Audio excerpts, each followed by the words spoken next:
Jared was asking about online versus in-person sales, and getting work in front of the right people. So I'll talk about the getting work thing in a bit.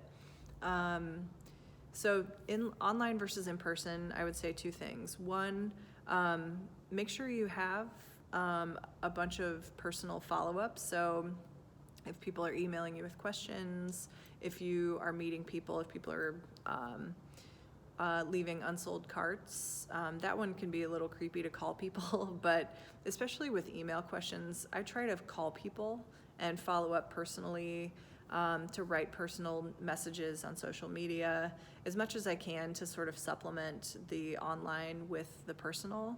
And especially for when I'm selling original work and higher price items on my website, I almost always have a personal interaction with that buyer first.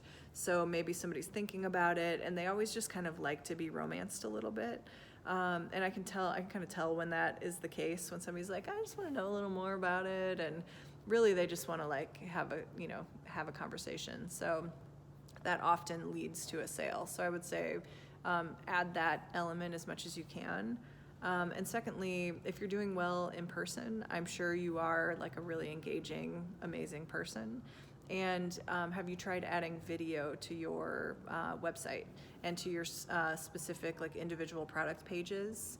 I think that's a really cool way to bridge that personal gap. And like as you're watching me, like a video will allow you to use facial expressions, to talk with your hands, to stand next to the piece and give the buyer an idea of the scale, the texture. You can kind of move it around.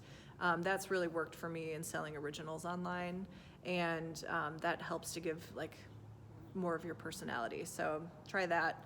I make them all on my phone. You can edit them in the YouTube app. You can upload it through that, and then you can grab that link and add it to your product page really easily.